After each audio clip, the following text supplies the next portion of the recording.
بسم اللہ الرحمن الرحیم۔ السلام علیکم۔ تمام دیکھنے اور سننے والوں کو انٹیلیجنس ٹی وی میں خوش آمدید کہا جاتا ہے۔ ناظرین محترم، سب سے پہلے آپ لوگ یہ ویڈیو کلپ دیکھیں، اس کے بعد ہم بات کریں گے کہ اصل میں یہ واقعہ ہے کیا اور یہ ویڈیو کلپ کہاں سے اور کیسے شیئر ہوا۔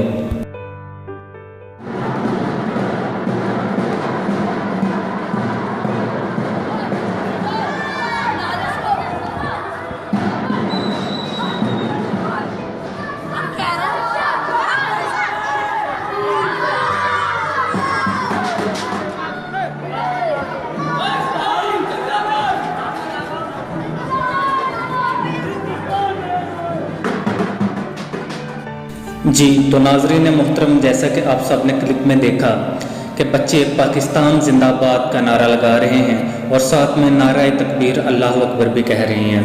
ناظرین محترم، جیسا کہ آپ سب جانتے ہیں کہ تاج محل دنیا کے 8 عجوبوں میں سے ایک عجوبہ ہے، مگر کچھ دن پہلے اس دنیا کے 8ویں عجوبے میں ایک ایسا کام ہوا جو آج سے پہلے تاریخ میں کبھی بھی نہیں ہوا ہوگا۔ جی ہاں، بچوں کا ایک گروپ تاج محل کی سیر کو آیا۔ ان بچوں نے تاج محل کے اندر چکر لگایا اور پھر باہر نکلتے ہوئے ہاتھ میں ایک سبز پرچم اٹھائے ہوئے پاکستان زندہ باد کا نعرہ لگاتے رہے۔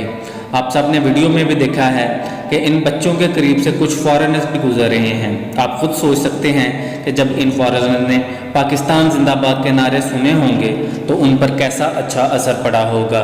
انڈیا ہی کے اندر انڈیا کے مسلمان دنیا کے 8ویں عجوبے میں کھڑے ہو کر پاکستان زندہ باد کا نعرہ لگاتے ہیں۔ اب آپ کو یقین کر لینا چاہیے کہ مودی پاکستان کے لیے کتنا فائدہ مند ہے۔ وہ ہر گزرتے دن پاکستان کو کسی نہ کسی بات پر فائدہ ضرور پہنچا دیتا ہے۔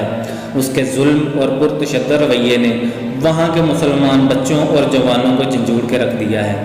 وہاں موجود تمام اقلیتیں اب ہندوستان سے الگ ہونا چاہتی ہیں۔ کشمیر اور کیرلا کے حالات سے آپ سب تو واقف ہیں، مگر اب انڈیا کے اندر ہی زوردار تحریکیں دم پکڑ رہی ہیں۔ انشاءاللہ ان قریب کشمیر اور انڈیا کے تمام مسلمان پاکستان کے ساتھ مل جائیں گے۔ پاکستان کے عروج کا وقت بہت قریب ہے۔ اللہ پاکستان کو 2 دگنی اور 4 چگنی ترقی عطا فرمائے۔ اپنے اور اپنے گرد و نواح کے لوگوں کا خیال رکھیے گا۔ اللہ پاکستان پر اپنا کرم اور فضل فرمائے۔ آمین۔ اللہ حافظ۔ پاکستان زندہ باد۔